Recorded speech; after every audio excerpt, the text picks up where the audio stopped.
آج کا ایک عام مسلمان کے نزدیک اسلام امن کا دین کیوں ہے؟ میں اس کے اوپر پہلے ہی رونا رو چکا ہوں۔ غیر مسلموں کے نزدیک، زیادہ تر یہود و نصارہ کے نزدیک اسلام ایک پرتشدد مذہب ہے، تو نظر بھی آ رہا ہے جی کہ ظاہر مسلمانوں کے کرتوت ہی ایسے ہیں۔ مذہب اور اسلام میں کیا فرق ہے؟ اسلام تو میرے بھائی دین کا نام ہے، مذہب تو اسلام کے اندر جو فرقے ہیں یہ مذاہب ہے۔ مذہب عربی میں کہتے ہیں چلنے کے، یعنی آپ راستے کو، مسلک کا ورڈ بھی یوز ہوتا ہے۔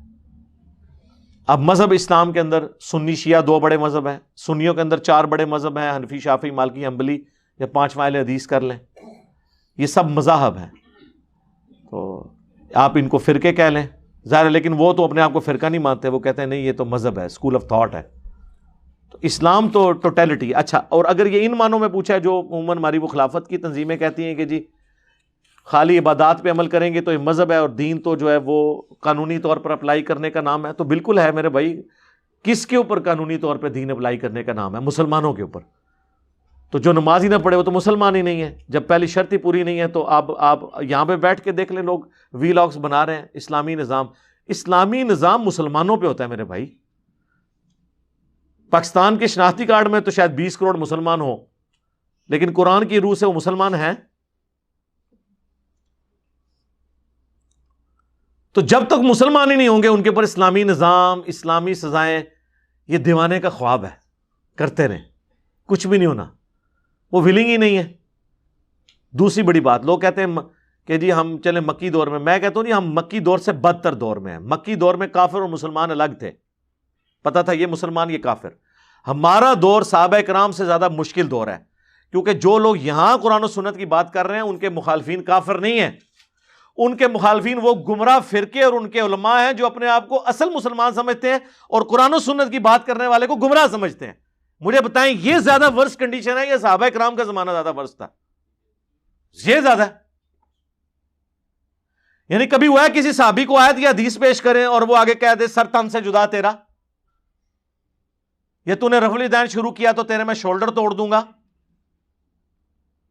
بتائیں، نہیں۔ لیکن یہاں مسلمان کے ساتھ کر رہا ہے، سر یہودی عیسائی آپ کے شولڈر نہیں توڑیں گے رفع الیدین کرنے کے اوپر، آپ کو مسجد سے یا اپنے گرجوں سے نہیں نکالیں گے، مسلمان نکال دیں گے۔ ان کے اوپر اسلامی نظام کرنا ہے، اور یہ تو 0.0001% ہے، باقی تو سارے ہے ہی قرآن کی روح سے تو قانوناً کافر ہیں۔ وَأَقِيمُوا الصَّلَاةَ وَلَا تَكُونُوا مِنَ الْمُشْرِكِينَ، نماز کو قائم کرنا دیکھنا مشرک نہ ہو جانا۔ جی سورہ روم کی آیت نمبر 31 ہے یہ۔ صحیح مسلم میں 246 نمبر حدیث ہے، بندے کے کفر اور ایمان، شرک اور اسلام کے درمیان فرق نماز ہے۔ صحیح مسلم میں عبداللہ ابن مسعود کا قول ہے کہ تمہارے نبی کی سنتیں ہدایت کی راہیں ہیں، ان کو مت چھوڑنا۔ نبی علیہ السلام کے مبارک زمانے میں اگر کوئی بیمار بھی ہوتا اور 2 بندوں کے سہارے وہ مسجد میں آ سکتا تو مسجد میں آتا تھا، کہیں اسے منافق نہ شمار کر لیا جائے کہ اس نے مسجد میں نماز نہیں پڑھی۔ جامعہ ترمذی میں حدیث، ہمارا اور منافقین کا عہد نماز کے اوپر قائم ہے، جس نے نماز چھوڑ دی اس نے کفر کیا۔ جامعہ ترمذی میں عبداللہ بن شقیق تابعی کہتے ہیں کہ صحابہ کرام صرف تارک الصلاح کی تکفیر کیا کرتے تھے، یعنی نماز چھوڑنے والے کو وہ کافر سمجھتے تھے اور کسی کو نہیں۔ اب مجھے بتائیں پاکستان کے 22 کروڑ عوام میں سے کتنے مسلمان ہیں؟ پھر ہم آپ کے وہ وی لاگ سنیں گے جو اوریا مقبول جان صاحب حافظہ اللہ تعالی، یا ڈاکٹر اسرار صاحب رحمہ اللہ تعالی، یا باقی لوگ جو ہے وہ بیان کر کر کے تو امت کو کہہ رہے ہیں جناب نظام نظام، کیڑا نظام، کس دے ہوتے؟ میں انجینئر بھی ہوں آپ کو پتا ہے، اور انجینئر اپلائیڈ سائنس، میں پریکٹیکل فیلڈ کا بندہ ہوں، مجھے نظر آ رہا ہے کہ کیا میرے بھائی، اگر سزاؤں کا نفاذ اسلام بنا دیتا ہے تو جائیں سعودیہ میں اسلامی سزائیں نہیں نافذ، تو اسلام آ گیا وہاں پہ۔ اسلام اندر سے آتا ہے میرے بھائی، اور پھر وہ ڈیمانڈ کرتا ہے تو اللہ تعالیٰ پھر جس طرح خلفائے راشدین کو اللہ تعالیٰ نے سورہ النور کی آیت نمبر 55 ہے کہ ہمارا وعدہ ہے کہ اہل ایمان کو جو نیک اعمال کرنے والے ہیں انہیں ضرور بالضرور زمین میں خلافت دیں گے۔ اور ایون شیعہ کی اپنی کتاب نہج البلاغہ کے اندر مولا علی کا خطبہ موجود ہے، وہ جو ان کی ڈسکشن ہوئی سیدنا عمر کے دور میں جب وہ قادسیہ میں جانے کا ارادہ رکھتے تھے تو حضرت علی نے انہیں روکا کہ اگر تم مارے گئے تو پیچھے مسلمانوں کی جمعیت بکھر جائے گی، تو تم قادسیہ میں اپنی جگہ کسی اور کو بھیجو، خود مدینے میں رہو۔ اور پھر انہوں نے کہا کہ اللہ کا یہ وعدہ ہے قرآن میں، سورہ النور آیت نمبر 55، کہ ضرور اہل ایمان کو خلافت دے گا، یہ ہمارا مقدر ہے، اللہ نے ہم سے وعدہ کیا ہے۔ یعنی حضرت عمر کے دور میں جو ایکسپینشن تھی اسلامک ریاست کی، اس کو اللہ کے وعدے کے ساتھ مولا علی نے جوڑا۔ تو یہ اس بات کا ثبوت ہے کہ وہ سیدنا عمر کو نعوذ باللہ غاصب نہیں سمجھتے تھے۔ تو میرے بھائی یہ پریکٹیکل چیز ہے، جب تک مسلمان نہیں ہوتا نہ وہ غیر مسلم کو دعوت دینے جوگا ہے، اور نہ اسلامی نظام کی وہ بات اس حوالے سے کر سکتا ہے کہ کر دیں۔ اور پھر وہ ایسے خطرناک کھیل کھیلتے ہیں جی، اتنے بندے اکٹھے کر لیں جا کے جناب GHQ پہ حملہ کر دیں، اتنے بندے اکٹھے کر لیں پارلیمنٹ پہ حملہ، تو کر کے نہیں دیکھے لوگوں نے کچھ ہوا ہے؟ مجھے بتائیں۔ یہ کوئی پرانے زمانے کی دنیا ہے کہ جس میں آپ بادشاہ کے تخت پہ چڑھ کے اسے قتل کریں تو ریاست آپ کی ہو جائے گی، جس طرح بنو امیہ سے چھین لی تھی بنو عباس نے۔ اب پارٹیوں کی حکومتیں ہیں میرے بھائی، آپ پرائم منسٹر مار بھی دے، اگلا پرائم منسٹر اسی پارٹی سے اور آ جائے گا۔ پچھلے پرائم منسٹر نائل ہوئے نواز شریف صاحب، تو خاقان عباسی اسی جماعت سے آئے نا۔ یہ تو نہیں ہوا کہ پیپلز پارٹی یا PTI کو حکومت مل گئی تھی اس وقت، 5 سال انہوں نے اپنے پورے کیے نا۔ اور پھر جب ملکوں کا نظام ہو، فوجی سسٹم ہو، پوری ایک ریاستی ادارے ہوں، ایک اسٹیبلش سسٹم ہے، اس میں یہ دیوانے کا خواب ہے، اس طرح کرنے سے کچھ بھی نہیں ہونا۔ میں تو کہتا ہوں اگر ایسے ہوتے بھی ہو تب بھی غلط ہے، جب تک کہ آپ گراس روٹ لیول کے اوپر دین خود ڈیمانڈ نہ کریں لوگ۔ جب پاکستان کی بچیاں چاہیں کہ وہ حجاب کریں تب حجاب کا ان پہ حکم لگایا جائے، باقی انڈیویجول کی مرضی ہے، ٹھیک ہے جو مرضی کرے، اس کے ماں باپ کی ذمہ داریوں سے ترغیب دلانے کی۔ حکومت کا کام نہیں ہے کہ زبردستی کسی سے یہ کام کروائے یا زبردستی مردوں کو داڑیاں رکھوانی شروع کر دے۔ یہ اندر کی بات ہے، کسی نے رکھنی ہے رکھے، نہیں رکھنی نہ، قرآن و سنت کے خلاف چلنا چاہتا ہے اس کی اپنی مرضی۔ لیکن یہ بس جذباتی باتیں کرنا، 30-40 ہزار کی کرسیوں پہ بیٹھے ہوئے، ٹھیک ہے جی، لاکھوں روپے کے اسٹوڈیوز کے اندر بیٹھ کے ہزاروں روپیہ ویڈیو لیکچرز دینے کا معاوضہ چارج کرنے کے بعد جنت کی باتیں کرنا، اسلامی نظام کی باتیں کرنا، تو پھر تو ہم سوال پوچھیں گے پہلے آپ نے اپنے اوپر اسلام نافذ کیا؟ ہمیں تو بتا رہے ہیں اللہ کے نبی چٹائی پہ بیٹھتے تھے، آپ جو لینڈ روور سے اور V8 سے اترتے ہیں۔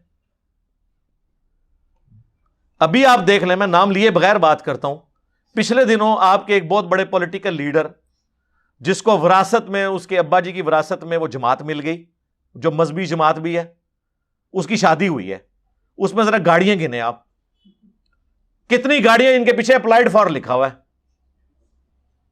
ابے نے چھوٹے سے مکان میں زندگی گزاری، اور اس کے ابے کو میں پرسنلی جانتا ہوں کیونکہ ہمارے جیلم شہر سے وہ پڑھ کے گئے ہوئے ہیں، میں FSC میں تھا اس وقت سے میں ان کو جانتا ہوں۔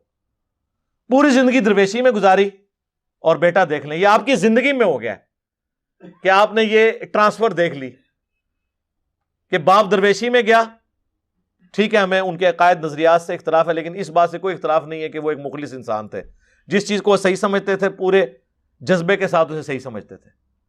لیکن اولاد اسی کے پیسے پر، اسی کی فیم کے اوپر عیاشی کر رہی ہے، اور آپ جائیں آپ ان سے پوچھیں کہ یار ابھی تو ان کے ابا جی کی ویڈیوز بھی یوٹیوب سے ڈیلیٹ نہیں ہوئی ہیں، ان کا مکان بھی وہاں موجود ہے، ان کا لیونگ سٹینڈرڈ بھی موجود ہے، اور اس کو دیکھ لیں اس پیسے کے اوپر، اس کو کیا ضرورت تھی اس طریقے سے شاہانہ زندگی گزار کے اس طریقے سے شادی کرنے کی؟ تو وہ آپ کو تعویل کریں گے۔ کوئی کہہ دے گا جی نہیں جی انہوں نے اپنی ہے نہیں، کسی نے گفٹ کی ہے جی۔ ہمارے پاس ایک بھائی آئے نا جی، وہ لیموزین رکھی ہوئی تھی حاجی عبد الوہاب صاحب نے، جو رائیونڈ کے وہ بڑے امیر تھے، فوت ہو گئے رحمہ اللہ تعالی۔ تو میں نے کہا یار باتیں آپ وہاں بیٹھ کے کریں، اللہ کے نبی چٹائی پہ بیٹھتے تھے، گاڑی آپ نے رکھی، وہ کہتے نہیں جی ان کی اپنی کب ہے، کسی نے گفٹ کی ہے۔ میں نے کہا یار ہمیں آگے کوئی اس طریقے سے کرنے کی کوشش کرتے ہیں، ذرا دیکھیں ان کے ساتھ ہوتی کیا ہے۔ ویسے کسی کی جرت نہیں ہے، لیکن جو آتے بھی ہیں آپ دیکھیں جی، تحفہ لینا دینا سنت ہے۔ نبی علیہ السلام نے یہ تحفے لیے دیے یار، وہ کسی کے لیے خوشبو لے آئے، کسی کو کپڑا، کوئی نبی علیہ السلام کو کرتا کسی نے گفٹ کر دیا، یہ اجازت ہے؟ اور نہیں جی نہیں، وہ تو حاجی صاحب نے تو واپس کر دی تھی، وہ کہنے لگا حاجی صاحب آپ نے نہ لی تو ابھی میں اس پہ نہ پیٹرول چھڑک کے سے آگ لگا دوں گا، پھر مجبوراً انہوں نے لینی پئی۔ آخری درجے تک تعویل کرتے ہیں، ایسے سے بانے ہیں۔ بھئی آپ کے حاجی صاحب کو یا آپ کے آج کل کے بزرگوں کو اپنی آخرت کی آگ کی فکر ہو نا، اوکے قزمانو کھاؤ، ساڑھ تیری شاید تو جا، تو بلکہ اس کو بتا یہ کہ اس طریقے سے مال کو ضائع کرنا شریعت میں حرام ہے، اور جو بندہ اللہ کا مجرم ہو، شریعت توڑنے والا ہو، میں اسے تو اس کی کوئی چیز اکوموڈیٹ کرنے کے لیے تیار نہیں ہوں۔ اچھا پھر آپ دیکھیں گے کہ یہ ایک ویلاگز بنے ہوئے ہیں، لوگ نا بڑے فخریہ بتا رہے ہوتے ہیں، جی فلاں عالم صاحب تھے، یہ 1955 کی بات ہے جی، میں ان کے پاس بیٹھا، ایک بندہ 5 لاکھ روپیہ لے کے آیا، انہوں نے نہیں لیا جی، حالانکہ وہ 1955 میں وہ زندگی انجوائے کر رہے تھے جو بادشاہوں نے نہیں انجوائے کی بھی۔ ان سے پوچھو وہ کیسے انجوائے کرتے تھے؟ وہ بھی 5 لاکھ اس لیے نہیں لیے کہ انہوں نے کہا تھوڑے نے، ہاں تمہیں پتہ ہی نہیں اس گل کا، اور آپ پہ روب ڈال لیں گے جی انکار کر دیا، وہ ادھر انکار کیا نا، بعد میں اکاؤنٹ میں ٹرانسفر ہو جائیں گے 10 لاکھ، بڑے ہوشیار ہیں، اور آپ کے اوپر اس طرح کے روب ڈالتے ہیں۔ آپ ان کے بجٹس یقین کریں، لوگ تو سمجھتے ہیں شاید انہوں نے کوئی درخت ایسے اگائے ہوئے ہیں کہ اوپر دیکھا تو سونا، نیچے دیکھا تو سونا، دائیں دیکھا تو سونا، بائیں دیکھا تو سونا، ہاں ایسے نہیں ہے، باقاعدہ ان کے ڈونرز ہیں جن سے یہ پیسے لیتے ہیں، ہنڈریڈز آف ملینز ان کا بجٹ ہے سال کا، ان کا لیونگ سٹینڈرڈ دیکھیں، اور پھر آپ کو وقتاً فوقتاً ایسی چیزیں نظر آئیں گی کہ وہ جو ملکی لیول کے غنڈے، بدماش، ڈانز ہوتے ہیں، ان کے جنازے یہ لوگ پڑھانے جاتے ہیں، ان کے 40واں پہ جاتے ہیں، ان کی برسیوں پہ جا کے ان کے لیے دعائیں کرتے ہیں۔ کیوں؟ اس لیے کر رہے ہوتے ہیں کہ وہ ان کے بینیفیشری ہوتے ہیں۔ باتیں مولا علی کی، ٹھیک ہے، فقر مولا علی کا ڈسکس کرنا، زندگی بنو امیہ کی گزارتے ہیں۔ یہ وہ لوگ ہیں جو چاہتے ہیں کہ دنیا ہم بنو امیہ والی گزاریں اور آخرت ہماری مولا علی والی ہو جائے، تو یہ دیوانے کا خواب ہے میرے بھائی، اس طرح نہیں ہوگا۔ صلو علی محمد وآل محمد، اللہم صلی علی محمد وعلی آل محمد واصحاب محمد اجمعین الی یوم الدین۔